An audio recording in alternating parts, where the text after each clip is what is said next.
Vamos ler, meus irmãos e irmãs, Isaías capítulo 55, versículos de 1 a 7. Diz a palavra do Senhor: A todos vós os que tendes sede, vinde às águas. E vós os que não tendes dinheiro, vinde, comprai e comei. Sem vinde e comprai, sem dinheiro e sem preço, vinho e leite. Por que gastais o dinheiro naquilo que não é pão, e o vosso suor naquilo que não satisfaz? Ouvi-me atentamente, comei o que é bom, e vos deleitareis com finos manjares. Inclinai os ouvidos e vinde a mim. Ouvi, a vossa alma viverá, porque convosco farei uma aliança perpétua, que consiste nas fiéis misericórdias prometidas a Davi. Eis que eu o dei por testemunho aos povos, como príncipe e governador dos povos. Eis que chamarás a uma nação que não conheces, e uma nação que nunca te conheceu correrá para junto de ti, por amor do Senhor teu Deus e do Santo de Israel, porque este te glorificou. Leia comigo. Buscai o Senhor enquanto se pode achar, invocai-o enquanto está perto. Deixe o perverso o seu caminho, o iníquo os seus pensamentos. Converta-se ao Senhor, que se compadecerá dele, e volte-se para o nosso Deus, porque é rico em perdoar. Assim nos ensina a palavra do Senhor. Você pode não saber, você pode até não acreditar, mas há uma batalha em curso para te impedir de buscar o Senhor.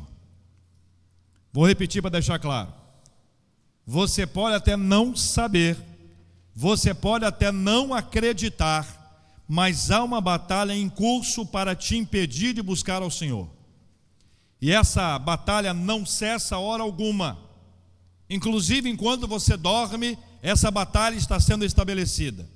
No campo da nossa mente e no campo dos nossos sonhos, há uma batalha incessante para impedir que você busque ao Senhor. E essa batalha tem pelo menos dois grandes articuladores. O primeiro é o diabo. A Bíblia diz que o diabo veio para matar, roubar e destruir. A Bíblia diz que ele é o grande adversário, é o inimigo das nossas almas. O diabo é um grande articulador para que você não busque ao Senhor, para que você não esteja na presença de Deus, para que você perca o foco do seu relacionamento espiritual, para que a sua mente ou da sua mente seja roubada a ideia, para que você perca o seu tempo, ao invés de aproveitar o seu tempo investindo na presença de Deus e buscando ao Senhor. Ele é um inimigo voraz. Não tente enfrentá-lo sozinho. A Bíblia diz: resisti ao diabo e ele fugirá de vós. É o que a Bíblia nos ensina. A Bíblia diz que nós temos no Senhor Jesus Cristo a autoridade para repreender toda e qualquer ação do mal na nossa vida. Essa autoridade vem com a ação do Espírito Santo de Deus na nossa vida. Ele é um grande articulador para que você não busque ao Senhor. Mas há um segundo grande articulador, mais sutil e em muitas ocasiões mais poderoso, que é a nossa própria carne. A Bíblia diz que a carne milita contra o Espírito, e o Espírito milita contra a carne. Gálatas, Paulo escrevendo aos Gálatas, descreve isso quando ele fala sobre as obras da carne. Ele descreve as obras da carne como obras que vêm sobre a nossa vida, e o seu grande objetivo é romper o nosso relacionamento com o Senhor. E qualquer tipo de relacionamento rompido com o Senhor é um relacionamento que não há. Se havia, não há mais, ou não há mais como havia. Um relacionamento que foi se esfriando, foi ficando morno, frio, distante da realidade, que é a nossa realidade espiritual. Portanto, meus irmãos, ainda que vocês não creiam, e ainda que vocês não saibam, há uma batalha em curso para afastar você da busca de Deus. Dois grandes articuladores, o diabo e a nossa carne. E aí, meus queridos, eu quero perguntar a vocês, sabe qual é o propósito do pecado? Sabe qual é o propósito do pecado? O propósito do pecado é nos afastar de Deus. O propósito do pecado é nos afastar de Deus. Uma vez afastados de Deus, pelo pecado, nós perdemos o prazer de estar na presença de Deus. Mas perdemos mais do que isso. Marque a sua Bíblia onde ela está. Avance algumas páginas em Isaías capítulo 59 e leia comigo o versículo 2, por gentileza.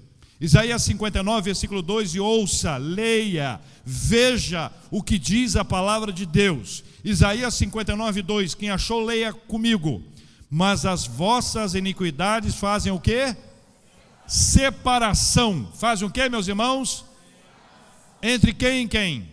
Entre vós e o vosso Deus. Vejam. E os vossos pecados, o que ele faz? Os vossos pecados encobrem o seu rosto de vós, para que vos não... Deus deixa de ouvir a súplica, o clamor e a oração daqueles que se afastaram dele, daqueles que se afastaram da presença de Deus, daqueles que mergulharam no pecado, como fez o casal, primeiro, Adão e Eva. Adão e Eva, quando eles pecaram, eles foram afastados da presença de Deus. Sabe por quê? Porque o pecado estabelece uma separação entre o homem e Deus. Deus encobre, Deus não pode se aproximar, porque assim ele estabeleceu. Não é que ele não tenha poder, assim ele estabeleceu. E aí, meus irmãos, eu preciso explicar uma coisa teológica importante para o nosso entendimento. Há uma diferença das implicações do que é chamado de estado de pecado e o ato do pecado. Nós nascemos na iniquidade, diz o salmista Davi. Nós nascemos em pecado. Desde o jardim do Éden, em Atos 3, a queda promoveu uma inundação do pecado na nossa vida. Todo homem é pecador, toda mulher é pecadora, e este pecado nos afasta de Deus. Nascemos nesse estado de pecado. Vivemos uma luta constante, a carne contra o espírito contra a carne. Paulo, num momento extraordinário de sinceridade, coisa raríssima para um líder espiritual, assume: o bem que eu quero fazer, o faço, mas o mal que eu não quero, esse está sempre, o que ele diz lá? Diante de mim, luta, travando uma luta interna muito grande. Paulo chega a falar sobre um espinho na carne, não sabemos o que era. Paulo fala sobre um espinho na carne, ele luta, ele clama, ele busca o Senhor para que aquele espinho da carne seja retirado. O estado de pecado, ele nos leva a esse lugar que vai nos conduzir a uma tendência ao pecado. Nenhum de nós está longe, isento disso. Mas é diferente do pecado, do ato especificamente. No estado de pecado nós vamos estar sempre, até a volta de Cristo, ou até a nossa morte. Mas o pecado em si, nós podemos lutar contra ele. Nenhum de nós pode dizer que não peca, porque quem disser que não peca, ele é o quê? Mentiroso. Isso está escrito na primeira epístola de João. Ele é mentiroso, ou seja, nós sabemos que nós pecamos. Nós somos pecadores. Nós sabemos que o pecado nos afasta de Deus. Que situação é essa que nós estamos? O que a gente faz então? Trago para vocês uma notícia maravilhosa. Deus enviou o seu Filho Jesus Cristo para nos levar de volta à presença de Deus. Deus enviou Jesus Cristo para nos levar de volta à presença do Pai. Se dependesse da nossa inteligência, da nossa habilidade, da nossa força, nós estaríamos condenados ao pecado como estamos. Nós só não seremos condenados pelo pecado para o inferno por causa de Jesus Cristo, porque Ele veio ao nosso encontro para nos levar de volta à presença do Pai. Deus enviou Jesus Cristo, mas Deus enviou também o seu Espírito Santo. Enviou Jesus Cristo para morrer em nosso lugar, e o sangue de Jesus Cristo nos purifica de todo o pecado. Mas Ele enviou também o seu Espírito Santo para nos convencer do pecado, da justiça e do juízo. É o Espírito Santo que nos leva a encarar pecado como pecado, e não como hábito, ou não como algo que todo mundo faz, ou não como um probleminha menor do que os probleminhas das pessoas que eu conheço. Pecado é pecado. Pecado faz separação entre o homem e Deus, seja no campo da sexualidade, seja no campo da corrupção, seja no campo da maledicência, seja no campo da mentira. Em que campo for, pecado é pecado. O Espírito Santo que nos leva a encarar pecado como pecado, é o Espírito Santo que nos leva a ter uma convicção de pecado. Eu sou pecador e preciso assumir isso. É o Espírito Santo que me leva ao arrependimento, é o Espírito Santo que me leva a confessar, é o Espírito Santo que me leva a deixar, é o Espírito Santo que muda a nossa vida. Longe do Espírito Santo nós vamos patinar na nossa vida espiritual, vamos passar anos da nossa vida, anos, décadas da nossa vida, vivendo no mesmo patamar espiritual, sem subir um degrau, sem subir uma escada, permanecendo a mesma. Já disse para vocês, quero repetir: quem parar de crescer é porque começou a cair. Não venha com a história que existe estabilidade espiritual. Não existe. Se deixou de subir, é porque começou a descer. Guarda isso com você. Nós estávamos, como diz Efésios 2. Efésios 2 diz que nós estávamos mortos em nossos delitos e pecados, ou seja, sem chance alguma de estar na presença de Deus por nossos méritos. Mas o Senhor veio para nos resgatar. Como eu disse, Ele enviou Jesus para nos resgatar. Jesus veio ao nosso encontro. Jesus deixou aqui o seu Espírito Santo. O Espírito Santo inunda o homem da presença de Deus. O Espírito Santo nos leva a romper com a prática do pecado. O Espírito Santo nos leva a abandonar as nossas velhas manias. O Espírito Santo nos enche de horror ao pecado. O Espírito Santo nos enche de vontade de ler a palavra. O Espírito Santo de Deus nos enche da presença gloriosa e poderosa de Deus. É o Espírito Santo quem faz isso na nossa vida. Então a pergunta que eu faço para você é: uma vez resgatados, por que nós voltaríamos para o cativeiro? Se eu fui resgatado pelo Senhor, Deus me resgatou, por que é que eu vou voltar para o cativeiro? Por que é que eu vou repetir as mesmas coisas de sempre? Por que é que eu vou viver na mesma lama que eu vivia anteriormente? Se eu fui resgatado, por que é que eu vou voltar para o cativeiro? Duas explicações humanas. Primeiro é a síndrome de Estocolmo. Vocês devem conhecer essa síndrome. 23 de agosto, um dia do primeiro culto da organização da nossa igreja, 23 de agosto, mas lá em 1973, lá em Estocolmo aconteceu um assalto a um banco. E 6 ou 7 pessoas ficaram 6 dias dentro de um banco convivendo. Com o passar daquele tempo, os que foram raptados, que foram sequestrados, as vítimas começaram a se afeiçoar pelos sequestradores, pelos bandidos. E os psicólogos fazem vários estudos e pesquisas sobre esse assunto até hoje, para tentar explicar como é que uma pessoa que perde a sua liberdade começa a se interessar por aquela pessoa que tirou a liberdade dele ou dela. É uma síndrome. Algumas pessoas podem permanecer presas a experiências saborosas que viveram no passado, experiências saborosas que viveram na prática do pecado, e de alguma forma aquilo as atrai, aquilo chama a sua atenção. Aquele é um lugar seguro, agradável, gostoso, mas é um lugar que leva à morte, é um lugar que leva ao inferno, é um lugar que nos afasta de Deus. Uma segunda coisa é a pessoa que gosta de ficar presa. É incrível isso. Se você já visitou presídios, se você já visitou celas, do lado de dentro ou do lado de fora, não sei, não importa. Se você já esteve, você sabe como aquilo é terrível.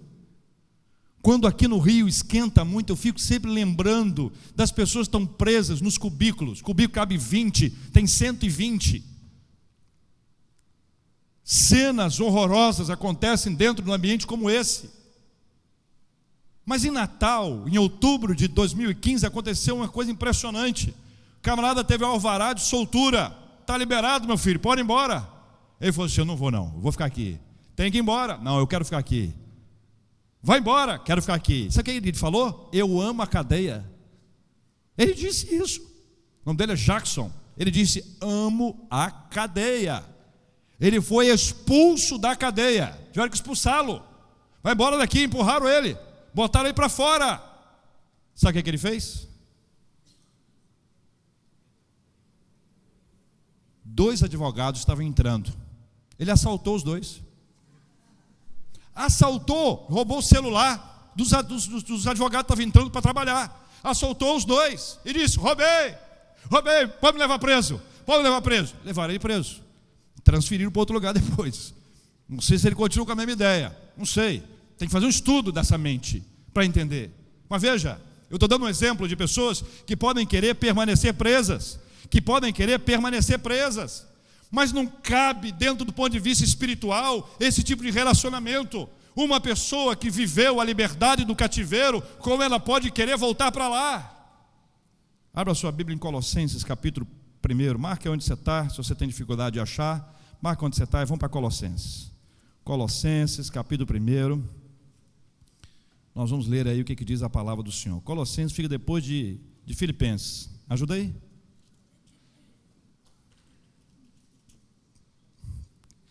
Olha, gente, vou dizer para os irmãos com a transparência que é importante. A gente só aprende a achar a Bíblia achando. A gente só aprende a achar os textos bíblicos. Então não tem estresse. Se você está procurando, você não está achando, nós estamos achando junto com você. Porque na igreja ninguém fica olhando: ei, está rapidinho, esse aí está meio lento. Não tem esse negócio. Aqui não tem esse negócio, ficar olhando para o lado para saber se a pessoa achou ou não achou. Tá ok? Hashtag fica a dica. Nós não ficamos olhando para os outros, nós podemos ajudar, entendeu? Podemos ajudar. E isso é uma coisa boa para ser feita. Colossenses capítulo 1, versículos 13 e 14. Eu quero pedir a você que leia comigo a palavra do Senhor, que ela diz aí: Ele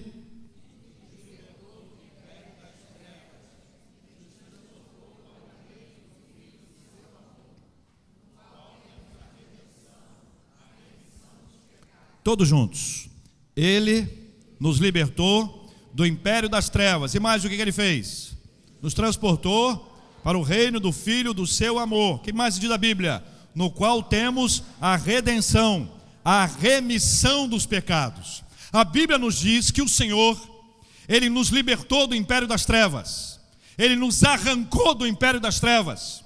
Nós estávamos presos, Ele nos libertou. Foi uma liberdade oferecida por Ele. Ninguém poderia nos libertar. Nenhum de nós poderia ser liberto por si só. Eu não poderia libertar você. Você não poderia me libertar. Somente Ele poderia nos libertar. E foi o que Ele fez. Ele nos libertou do império das trevas e nos transportou para o reino do Filho do seu amor, no qual temos a redenção e a remissão dos pecados. Não existe outro caminho, meu irmão e minha irmã, a não ser a ação sobrenatural, poderosa do Espírito Santo de Deus sobre a nossa vida. É Jesus Cristo quem nos tira do cativeiro. Não adianta ser liberto pelo Senhor e voltar para o cativeiro. É preciso experimentar a liberdade que vem do Senhor. É melhor do que no tempo do cativeiro. Eu lembro do povo de Israel saindo do Egito, vivendo as suas primeiras crises. Sabe do que eles sentiram saudade? Das panelas de carne do Egito. Deu saudade do Egito. O Egito é um lugar bom, era agradável. Eles estavam presos, estavam condenados à prisão eterna. Eles jamais experimentariam a liberdade se não fosse a ação de Deus na vida deles através de Moisés. Mas ainda assim, sem uma visão de médio, de longo prazo, estar no lugar que eles estavam, para eles era bom. E Deus disse para eles: vou levar para vocês para uma terra que mana leite e mel. Não, eu quero ficar aqui escravo. Eu prefiro ficar escravo. A gente lê isso e diz assim: meu Deus, que povo doido. Igualzinho a mim. Talvez alguns de vocês. Quantas vezes é o cativeiro que me atrai? Quantas vezes é para o cativeiro que eu quero ir? Mas Deus veio para nos libertar. Há uma canção bonita que diz: quem já pisou no Santo dos Santos em outro lugar não sabe viver. Quem já saiu do cativeiro, que foi liberto pelo Espírito Santo de Deus, não pode voltar para o cativeiro. Vamos ouvir essa canção.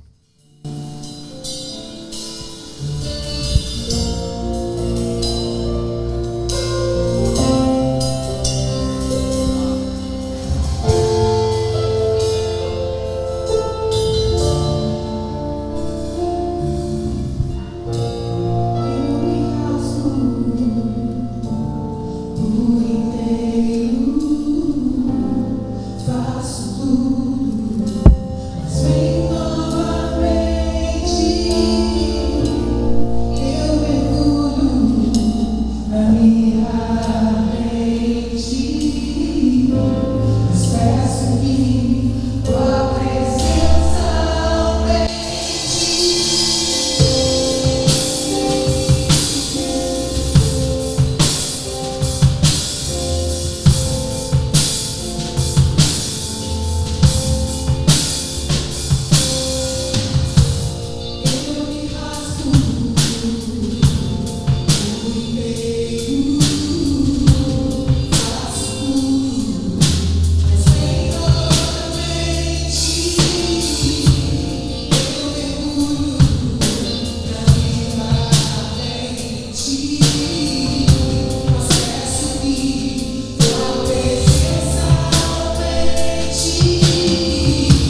Bíblia diz no versículo 7 do texto que nós lemos. Volte com os seus olhos para esse texto.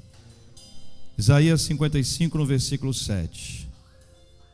Deixe o perverso o seu caminho. Leia comigo. Deixe o perverso o seu caminho, o iníquo os seus pensamentos. Converta-se ao Senhor, que se compadecerá dele. E volte-se para o nosso Deus, porque é rico em perdoar. Caminho perverso. Converta seu caminho e pensamentos ao Senhor. Converta os seus caminhos. Converta os seus pensamentos ao Senhor. Aquilo que tem arrancado você da presença de Deus e tem te impedido de buscar ao Senhor, larga isso em nome de Jesus. Deixa isso para trás em nome de Jesus. Isso é o seu passado, não é o seu presente e não pode ser o seu futuro. Deixe o pensamento iníquo. Deixe o pensamento que Deus abomina, que você sabe que faz mal à sua vida espiritual, que te destrói de dentro para fora. Deixa isso de lado em nome de Jesus. Volte-se para o nosso Deus. Por quê? O que diz a Bíblia? Por quê? Porque Ele é rico em perdoar. A boa notícia é essa. A boa notícia é porque Ele é rico em perdoar. E eu quero orar por você que é ser humano como eu, que precisa de força para lutar contra as batalhas da sua vida, e sabe o que é estar no cativeiro, sabe o que é ser livre, mas vive essa batalha o tempo inteiro.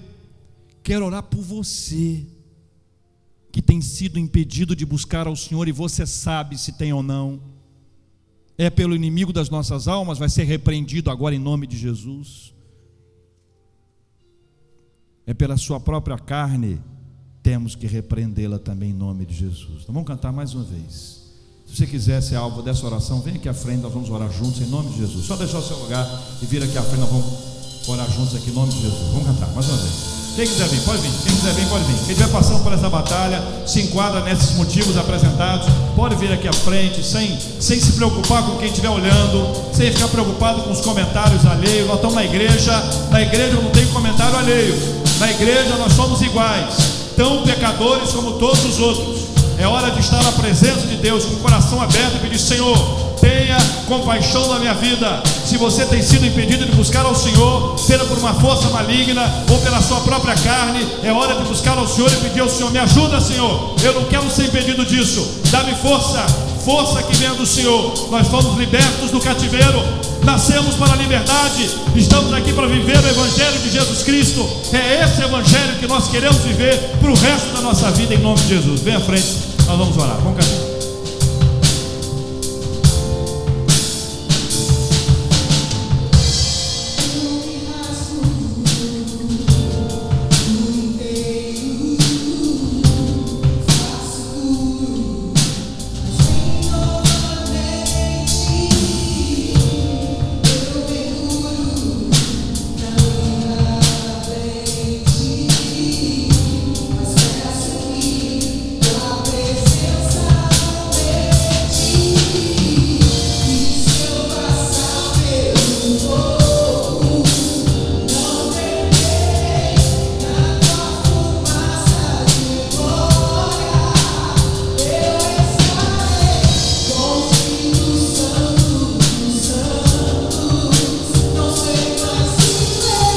Vamos declarar, vamos cantar, vamos falar.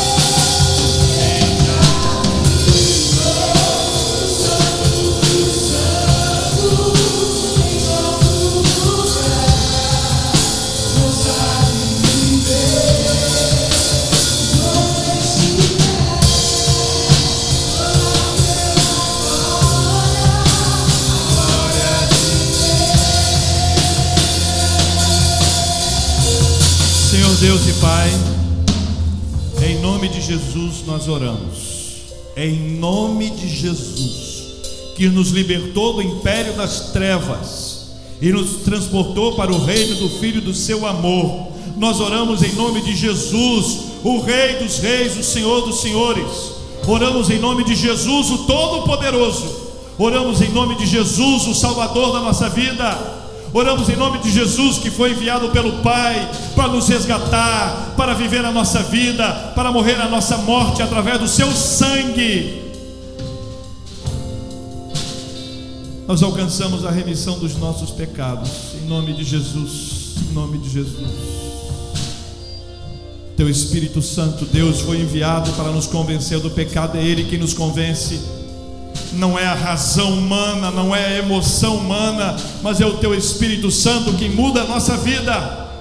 Enquanto estivermos presos a nós, às nossas vontades, ao nosso querer, ao nosso egoísmo, à nossa vaidade, aos nossos prazeres, nós estaremos vivendo aquilo que ainda é cativeiro.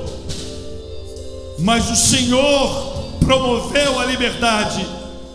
O Senhor veio para abrir as portas do cativeiro, para nos levar de volta à presença do Pai. Por isso nós não aceitamos uma vida que não seja digna na presença do Senhor.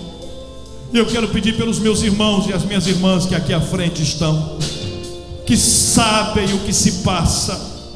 O Senhor também sabe, o Senhor os conhece, Pai. Tenha misericórdia deles, ó Deus. Tenha misericórdia da minha vida, Senhor. O Senhor é rico em perdoar, diz a Tua palavra. Por isso nós reafirmamos o nosso coração, a nossa dependência, a nossa fé, a nossa entrega, com simplicidade, mas de maneira apaixonada, Senhor. Não há como viver uma vida mais ou menos, Pai. É necessário saber quem nós somos, de onde nós viemos, o que o Senhor Jesus fez, qual é a ação do Espírito Santo na nossa vida. É preciso que nós saibamos que o pecado faz separação entre nós e o Senhor, e que o objetivo do pecado é nos afastar do Senhor, e o Espírito Santo vai nos revelando aonde nós estamos pecando. Lutamos contra a carne, lutamos contra o inimigo, sozinhos perderemos todas, mas com Teu Espírito Santo nós somos mais do que vencedores. E é embalados pelo Teu Espírito Santo que nós queremos reafirmar: somos livres, livres, livres, livres do cativeiro. O cativeiro ficou para trás. Não temos roupas do cativeiro, não temos hábitos do cativeiro, não temos práticas do cativeiro, não usamos as mesmas palavras, o mesmo vocabulário que no tempo do cativeiro. Nós somos novas criaturas, nascidos para a liberdade, para vivermos uma nova vida na Tua presença. Por isso, Deus amado, nós clamamos ao Senhor que o Teu Espírito Santo venha nos inundar, encher as nossas vidas. Crianças cheias do Teu Espírito, adolescentes cheios do Teu Espírito, jovens cheios do Teu Espírito, homens e mulheres cheios do Teu Espírito Santo, crentes cheios do Teu Espírito Santo, vivendo a beleza da Tua palavra, no fervor do Teu Santo Espírito. É assim que nós oramos e declaramos a bênção do Senhor sobre a vida do nosso irmão à direita, nosso irmão à esquerda. O passado passou, o tempo do cativeiro ficou para trás. Agora é liberdade, é liberdade, é liberdade que o Espírito Santo de Deus nos concede. Assim nós oramos, em nome do Senhor Jesus. Amém. Dá um abraço ao seu irmão, na sua irmã. Vamos louvar ao Senhor. Quem já pisou? Quem já pisou? Quem já pisou? Quem já pisou?